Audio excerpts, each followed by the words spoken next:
Bahwa apa yang akan saya terangkan nanti itu ini bukan orang dari luar Islam Jamaah, bukan, dari dalam dan memang mengalami sendiri, bahkan ya sudah mendarah daging asalnya.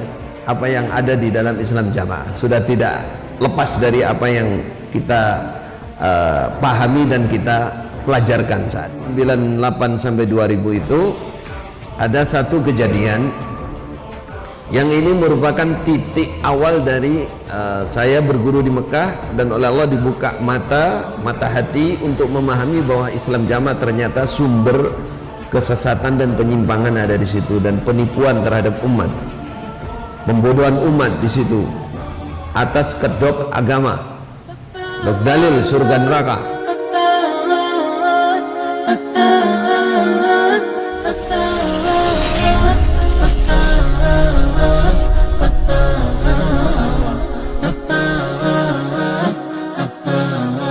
Sudah ditip untuk dipek mantu.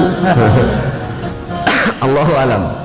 Saat itu 93 saya sudah diajak haji ke Mekah. Kemudian saya kembali lagi 95, 97 untuk menghatamkan hafalan Quran di sana. Lalu 97 betul saya diambil menantu oleh imam yang kedua, sekarang imam ketiga.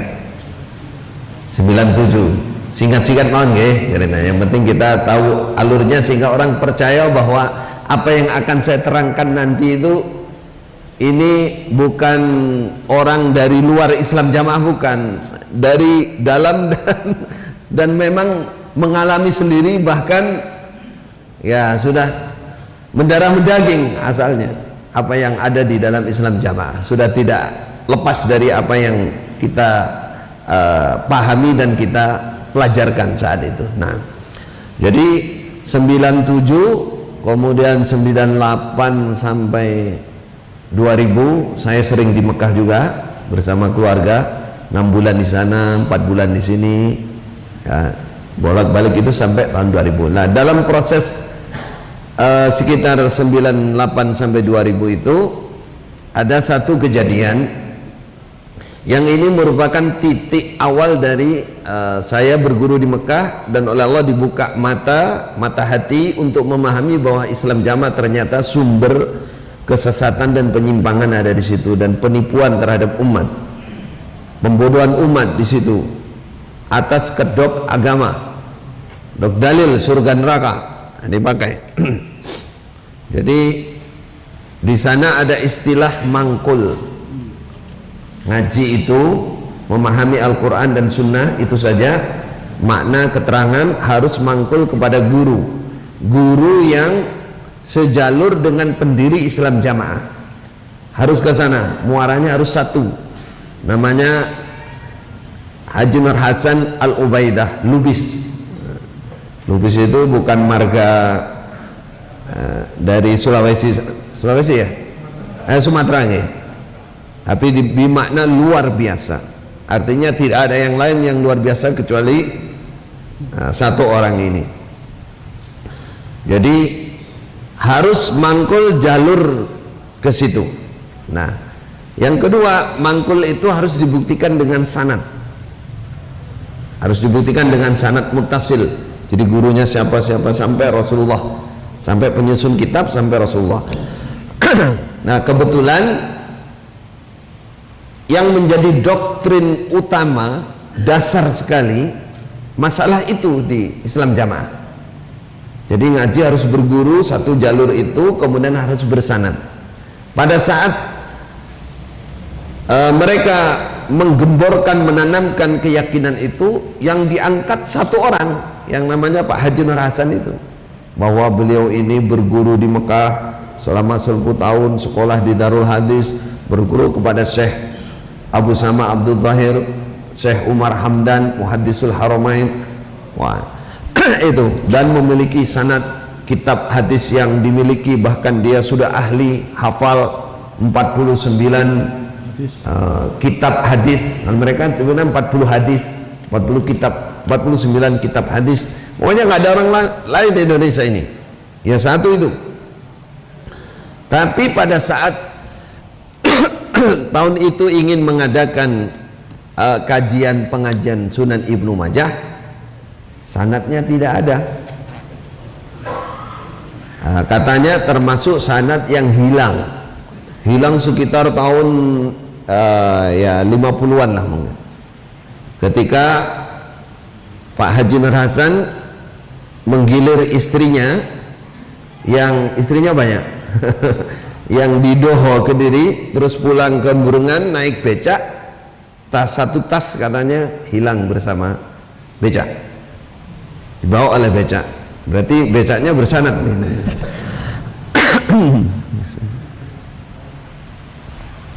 Berangkat dari situ, karena sanad tidak ada, akhirnya harus mencari sanad. Ketemulah satu sanad dari Thailand, namanya Syekh Abdul Karim, Thailand. Senang mereka dan sudah siap untuk mengadakan kajian. Saya yang tidak setuju, cuman dalam hati saya dalam hati saya berontak.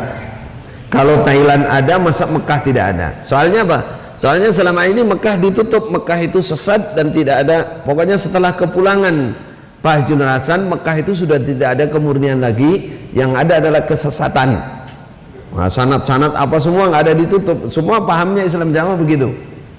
Nah, saya sendiri melihat Syekh Abdul Karim dari Thailand ini punya sanad dari Mekah juga. Oh, berarti ada dong di Mekah dong. Nah, saya nggak terima dalam hati, saya harus cari di Mekah. Akhirnya saya berangkat ke Mekah. Singkat cerita, saya dapat dari Syekh Yahya, dari dulu guru di Darul Hadis, Syekh Darul Hadis, kemudian ke Ma'had Haram, kemudian di Masjidil Haram. Beliau ngajar di Masjidil Haram. Nah, dapat di situ. Pulang saya kasihkan mertua saya, ini di Masjidil Haram ada sanad, saya dapat dari Syekh Yahya. Apa kata beliau waktu itu? Berarti saya bertahun-tahun mengutus orang-orang itu, dibilang Masjidil Haram nggak ada sanad, nggak ketemu sanad. Jadi wong-wong ini ngerti apa ora bahasa Arab, ngerti apa ora maksudku. Jadi kalau mertua saya itu anak pertama dari Haji Nur Hasan KHM, tapi beliaunya memang tidak, istilahnya nggak dituruni ilmu. Nausorob yang nggak ngerti bahasa Arab, yang nggak ngerti semua ngerti, tapi orangnya masih agak terbuka. Setelah kejadian sanad itu saya dapatkan itu, mulai beliau itu terbuka. Inti cerita, saya waktu itu langsung izin untuk berguru di Masjidil Haram. Itu mulai tahun 40 sampai kurang lebih tahun 2000, berapa tahun tuh? 60 tahun tidak ada tradisi ngaji ikut Masjidil Haram. Yang ada itu Masjidil Haram sesat, menyesatkan. Itu yang ada. Berapa tahun? 60 tahun Islam Jamaah ditutup total, tidak ada Masjidil Haram, tidak ada kemurnian. Mulai saat itu imam yang kedua, mertua saya ini mulai kebuka hatinya. Saya bilang, wah, saya harus menyuwun izin sakit meguru langsung tengene saya ya ini.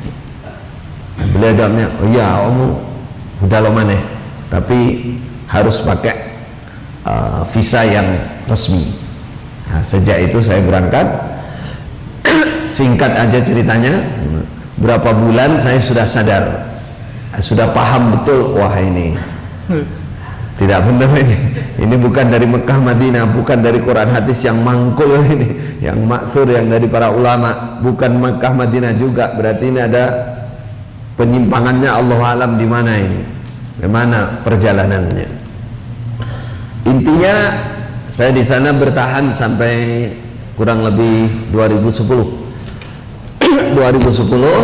lalu pulang bersama 3 teman saya, namanya Ustadz Abdul Aziz, kemudian Ustadz Abdullah Mas'ud, ingin membenahi Islam Jamaah dari dalam. Kenapa? Karena ini amanat. Jadi saya disuruh berangkat, dibiayai oleh mereka, sabilillah mereka ya. Kemudian diutus, diperintah juga oleh mertua, oleh imam mereka ya. Dan pesannya carilah ilmu untuk mereka, untuk jamaah. Saya pegang amanat itu ya, jangan sampai mutus tali silaturahim sebelum berjuang waktu sebelum berjuang, kalau ketahuan ya mesti diputus, tapi sebelum ketahuan harus berjuang dulu. 2010 sampai kurang lebih 2017 akhir sepak terjang saya bersama dua teman saya ketahuan karena yakunu konangan ketahuan.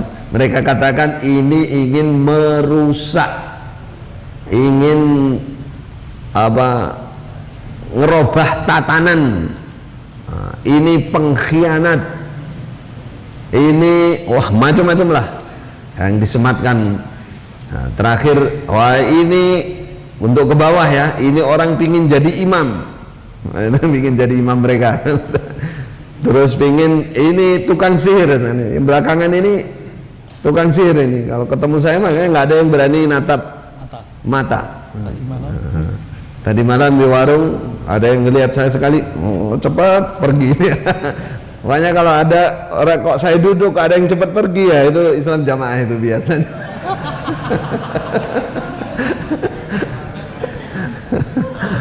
Ketahuan. Jadi apa saja kira-kira yang penting ya, yang penting-penting aja di sini yang perlu kita sebutkan, nanti bisa diperjelas dalam tanya jawab insyaallah. Yang pertama,